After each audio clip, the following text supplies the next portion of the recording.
I never thought we were going to die, even when the canyon air filled with smoke, and when the flames came rushing up, darkness fell, and the sky glowed red both behind and ahead of us.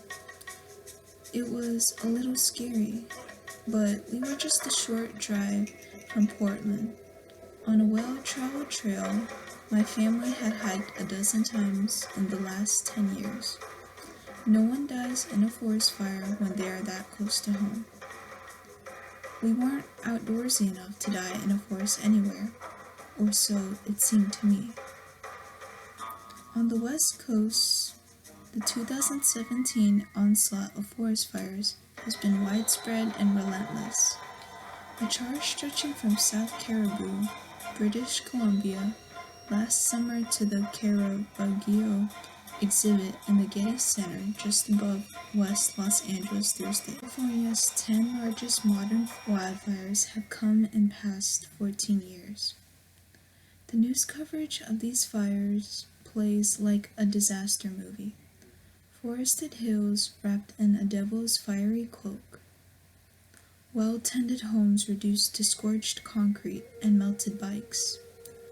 By this point, Americans are used to watching with a mix of horror and curiosity. But as the frequency of wildfires increases, it's also more likely for people on the West Coast to find themselves in their paths. And not always because they are away from home. My experience began on a sunny Saturday afternoon in early September. Labor Day was the first time my wife and I had all three of our busy, nearly grown kids with us since Christmas.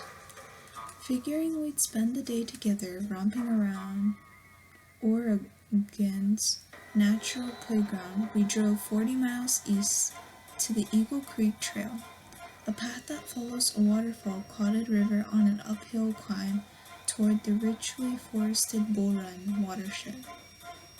When we arrived just after noon, the parking lot was so crowded that we had to double back and bootleg a spot on the side of the road. Setting out through a thicket of multi-generational tourist families, taught hikers, cooler-toting beer dudes, toddler-chasing couples, and dozens of other Oregon types.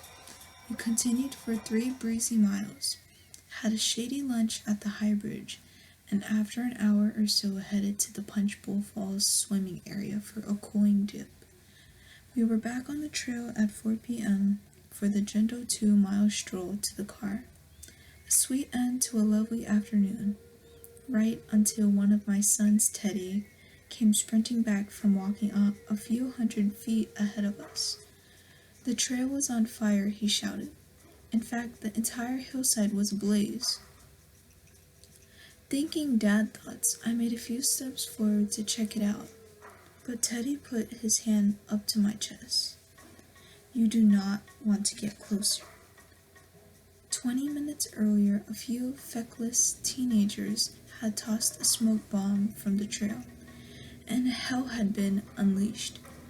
Our cheerful family outing had sent us into the maw of a deadly siege. But that was absurd. So I sighed and girded myself for something more reasonable, an unexpected pain in the ass. Back at the Punch Bowl Falls, we spread the word among the 100-plus hikers, swimmers, and out-of-town visitors, and joined them all in standing meekly on the riverbank, watching the thin, yellow haze of smoke grow into a seething black curtain. Forest Service choppers buzzed in to drop water on the blaze. It made no impact and went off to reload. A smaller helicopter fluttered in to drop a note, but the instructions were vague. We see you. Stay put. Danger. Then that chopper was gone for good. We stayed put on the riverside, and some teenagers tossed a frisbee. Parents played with their kids, and a few well-put-together women stood together and fretted. One asked me, Is this one of those wildfires that sucks the oxygen away and suffocates us right here? I made a face. Of course not. How do you know? Because it just isn't. Denial is definitely not a smoke-breathed river in Oregon, but I had to maintain some level of control of the situation. Not far away, a ball of fire shot through the dense black smoke. I kept peering past the tree line, waiting for some kind of cavalry to come galloping in. Instead, a 30-ish fellow with short dark curls and a beard climbed up on a boulder and called out for attention.